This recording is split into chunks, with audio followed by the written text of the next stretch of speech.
Magandang araw mga kaibigan. Bigyan natin ng opinion, reaction ngayon itong mga pahayag ni ex-Senate President Franklin Drilon sa interview ng Bilyonaryo channel o news channel at naipublish dito sa politico.com.ph. Tungkol ito sa pagiging lame duck ng Pangulong Marcos Jr. for the next 3 years. Lame duck.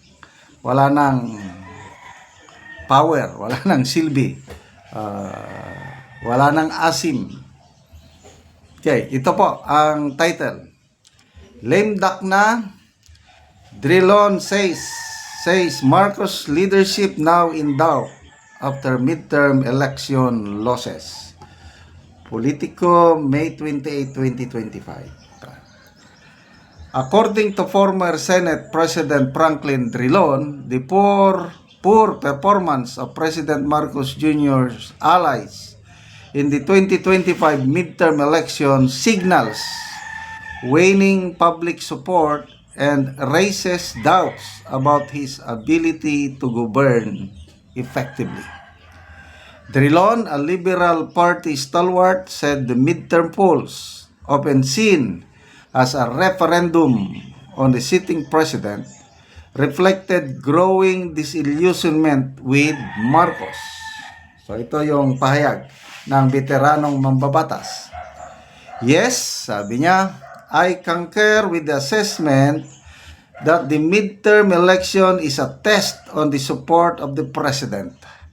And it showed, sabi niya sa interview ng Bilyonaryo News Channel, sa programang The Forefront with Attorney Karen Jimeno.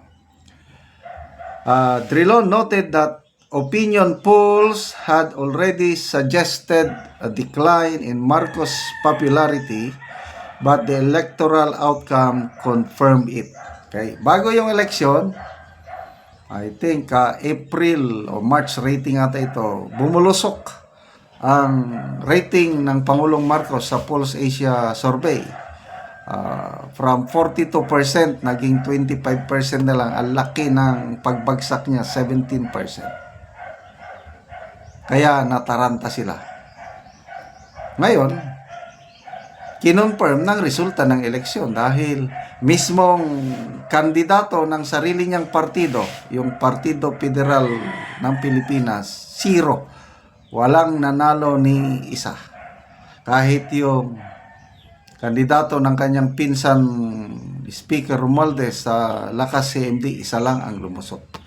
So, 7 oposisyon ang nanalo, 5 Duterte Black at saka 2 liberal o dilawan. Kaya medyo maligaya si ex-senator Drilon dahil biglang nabuhay ang mga liberal, Kiko Pangilinan and Bam Aquino. Although si Bam Aquino formal nang kumalas sa liberal, nagtayo ng sariling partido, but considered pa rin siyang dilawan. Okay, ito ang sabi ng batikang mambabat, excuse me. Everybody says he's a lame duck president, meaning he, PBBM. Everybody says PBBM a lame duck president for the next 3 years. Less than a majority of the administration candidates won. That doesn't happen in a midterm election. Okay.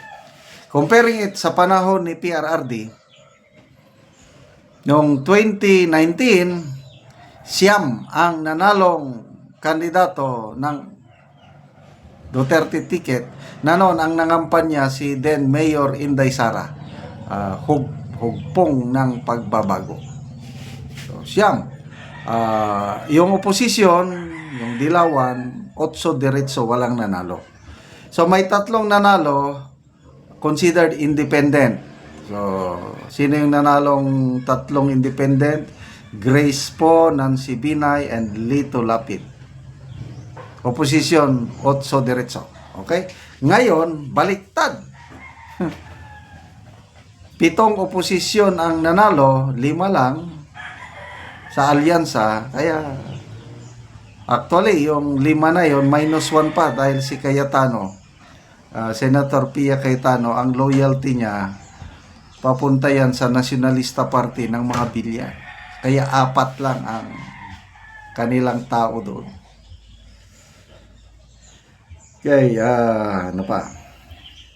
Sabi pa na dagdag ni Senator Drilon, this administration will find it extremely difficult to push their agenda given their perceived political strength at this point.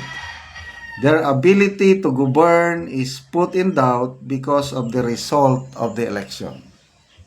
He warned that key policy battles ahead, including the annual national budget, will test the president's capacity to build the consensus in a divided political landscape.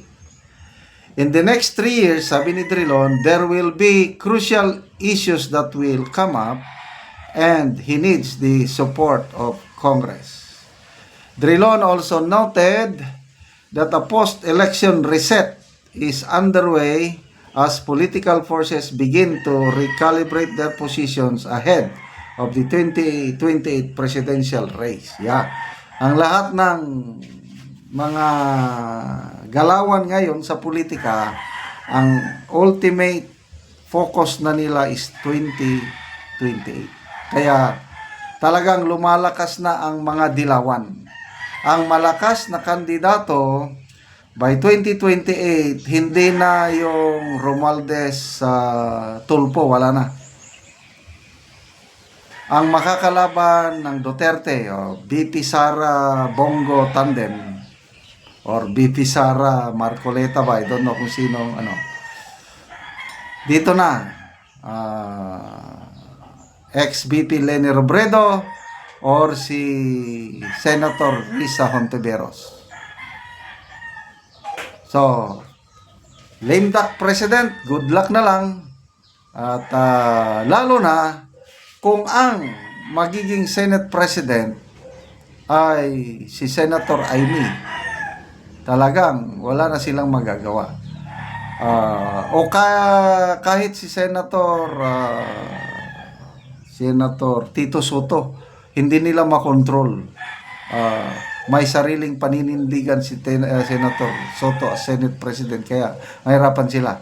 Malabo na si Senator Chis Escudero na ma-retain as Senate President. Kaya malaking problema nila ang Senado ngayon.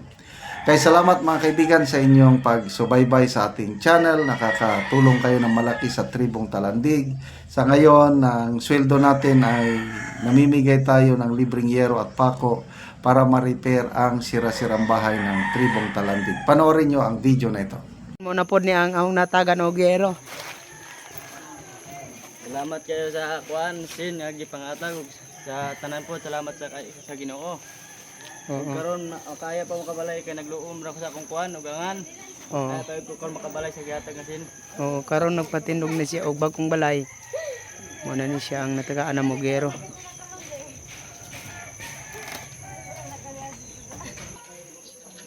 Pasalamat tayo karon sa kuan nagtabang ng yero kay kung wala ng yero di ko makabalay. O usa pa pasalamat sa kuan ning video karon sa mga viewer namo dia karon. Ta suportahan ninyo. Makasalapi siya ni.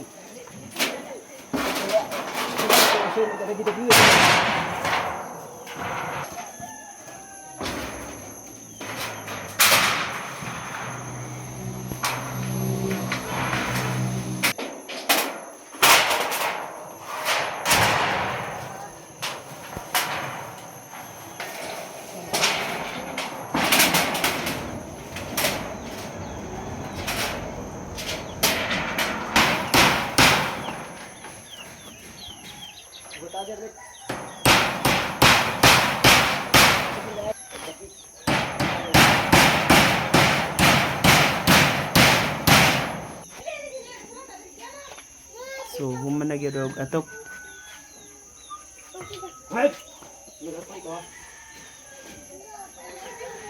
Nindot na gyud nga tan-awon.